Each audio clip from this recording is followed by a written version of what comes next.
the MTV Awards. Give me the backstory and the play-by-play of everything that took place that day, leading up to the Tupac and Nas incident. Just take me through that entire day. Well, first of all, that day, the whole New York trip was very tense. It was the first time that Pac was back in New York after being shot. So we knew we had to be on point.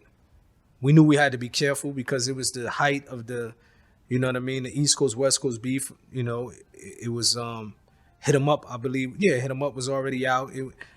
We knew we was going into dangerous territories at that particular time. Back to New York. You know, when Snoop Dogg and them a few months before the MTV Awards went to shoot a video in New York, Biggie got on the radio and was like, they doing a video in Brooklyn dissing us, y'all gonna let them get away? People came and shot up the trailer. So we knew that going back to New York, anything can happen. You know what I mean?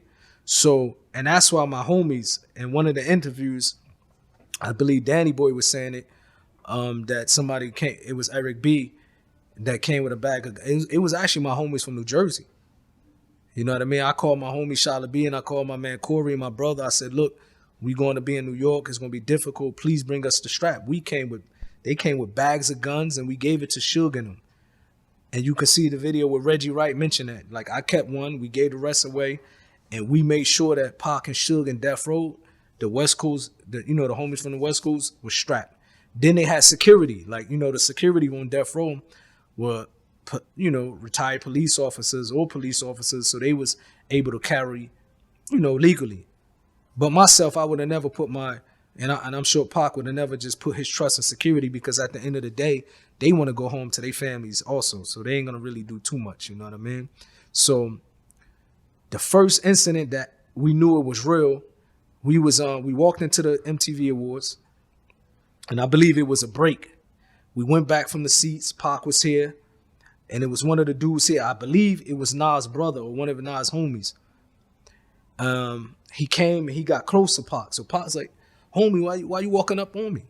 And the dude was like, what? And while he's standing here, I instantly jump. I already know I'm from Jersey, from Irvington, New Jersey, from the way I grew up. When I heard Pac say that to that dude, and this dude was, a few feet away from Pac, I jumped over a table. It was a table. I remember a table. And I got behind that dude. You know what I mean? So if anything jump off, I'm swinging first. So when Pac got arguing with the dude, Pac had a security grab Pac, and I'm still behind the dude. And then I recall another dude later on, we found out they was Nas' homie. He was an older dude. And I remember he looked at me like y'all tripping pretty much.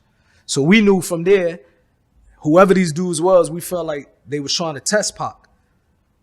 And then Suge come running around the corner, everybody come. So the incident was, it was over at that particular time. The security stopped it. But now we know there's dudes at the MTV Awards that tried something slick with Pac. So now we really on point. We couldn't bring our weapons inside. So now in the after party.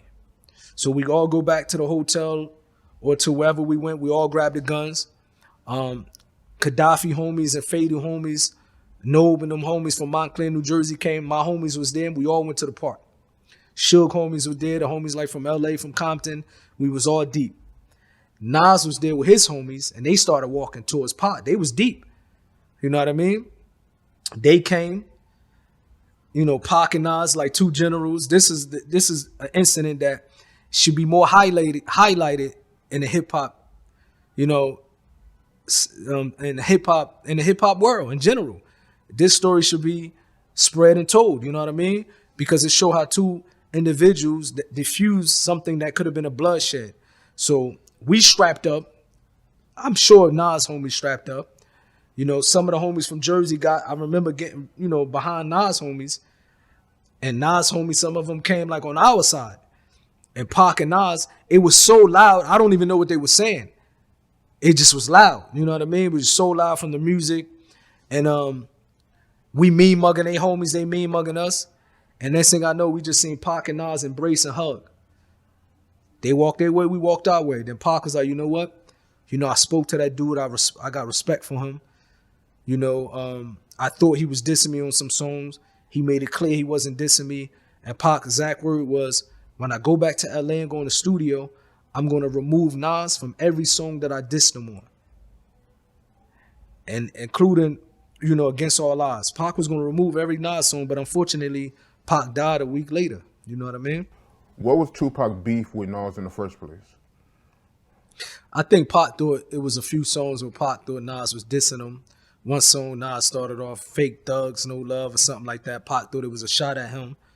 I'm not sure, because a lot of stuff I'm trying to recollect my thoughts if it's the same song. But I think Mobb Deep had a song where they was like, "Thug Life, we still living it." I believe Nas was also in that song. You know what I mean? If I'm not mistaken. So these are the things that made Pac like, I'm gonna come at all of them. But after they spoke like men, because I think it would have been a bloodbath in that part. It was set up for all of the. It was set up. No police was around. It was just set up in a way where if it's gonna go down, it's gonna go down. So shout out to Nas. You know what I mean? Shout out to Nas. He's another dude. He's down to earth, humble dude. When I finished writing my book, my partner Suleiman Jenkins, when he finished writing the book, I hit up Nas. Was like, I need a just a shout out for my book. Instantly, he gave it to me. Good dude, man. Shout out to Nas. When Snoop was saying that, like, I seen an interview where Snoop was like, I'm a gangbanger. I'm from the streets. So I know what it is. Bro, we all from the streets.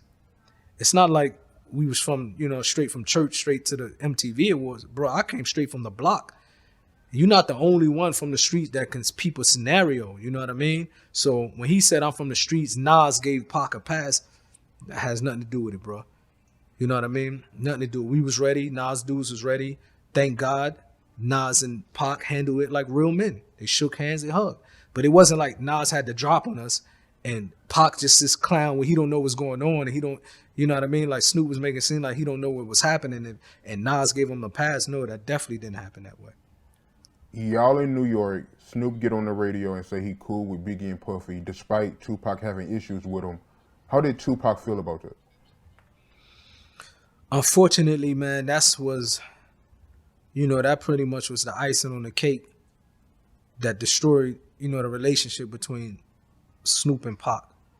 Because you got to understand, man, when we young, we make mistakes.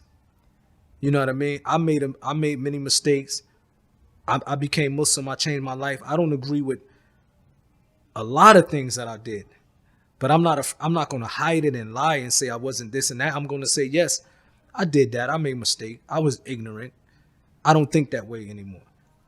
Snoop, for some reason, isn't doing that. You know what I mean? Like, this is why him and Pac fell out. When he went on New York radio and he said, and Snoop mentioned this through all the interviews, he said it himself. He said, the reason why Pac was mad at me is because when I got on the radio, they asked me, how do I feel about Pac? And about Biggie and Puffy, I said, those my homeboys. So when Pac listening to this, Pac like, how's they his homeboys? See, a lot of people don't know Snoop was actually dissing Biggie and Puffy with Pac. So Pac is like, okay, you in LA with me doing songs dissing them, but when you go into New York, so that's what really hurt Pac. And we not saying like, you know what I mean? We not saying we don't want this thing to continue. We're not saying that, you know what I mean? But Snoop, you have a lot of people that look up to you. He has a lot of people that I think for some reason, maybe he don't want them to know that he was dissing them because it never came out. But you don't have to, you can say, look, I made a mistake. I don't agree with dissing Biggie. Yes, I was in the studio with Pac, dissing Puffy and Biggie. I don't agree with that anymore. Biggie died, Pac died. I wish it would have never happened. Teach the youngsters. You know what I mean? Because when you're an elder person in the game, you can teach people by your mistakes.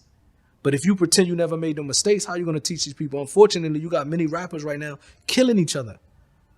You know what I mean? It seems like every time I turn on the news, I'm seeing another rapper got killed. The elder people can explain to them what lead to these deaths. Look what happened to Pac. Look what happened to Biggie. You know what I mean? So we need Snoop to take accountability and say, yeah, I said it. I was dissing Pac. That was my homie. So I was dissing Biggie with Pac. I don't agree with it anymore.